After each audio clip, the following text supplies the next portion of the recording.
Hello artists, last day you learned how to make tints and shades. So it's time to put that knowledge and skill to work by creating a monochromatic painting.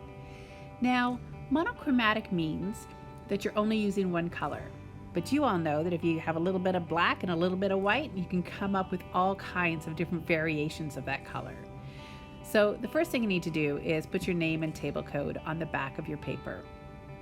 Now, we've been looking at the work of Dale Chihuly, and we've talked about how he uses organic shapes, wiggly wobbly lines, some of these sort of spirally shapes, some wonky flower shapes, and I really love these ones, these sort of curlicue shapes, so that's the shape I'm going to sort of use as my inspiration. So I'm going to draw just some really simple wonky curlicue shapes. They can overlap. I'm doing this in pencil first, and then I'm going to start painting. We're going to use magazine pages as our palette to mix our colors. And of course, we're going to have one color plus black and white. I'm going to use blue. There's a selection of different colors you can use. So I take my blue and I put a little bit on my palette, wash my brush, check it to see if it's clean. Oh, it's not, so wash it some more and then dry it because I don't want the paint to get runny.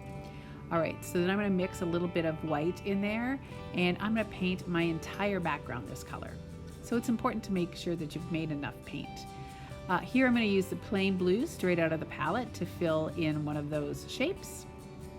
And then as I go, I just start mixing the colors. So maybe I have some black in there or some white, and I just mix up a new shade. This one is a little bit of white with the blue.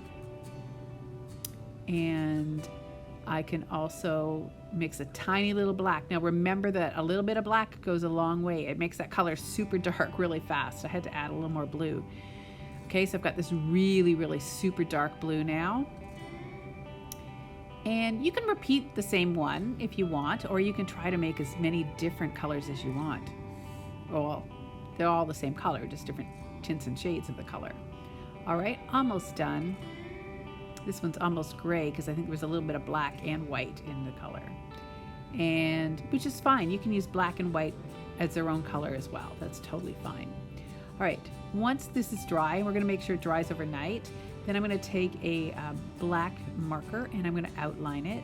And we're gonna have some fun adding all kinds of different sort of details and kind of like just doodles to our artwork. And you can do this and still work with the monochromatic thing. So I was doing this just with black. I'm going to add some more spirals because I do love a good spiral. And then I've got some other materials that we can use to add some more details to it. So you can use colored pencil, Sharpies, gel pens. So this is what mine turned out like at the end, and I hope you like it. All right, I can't wait to see what you make. So be sure to go forth and be brilliant.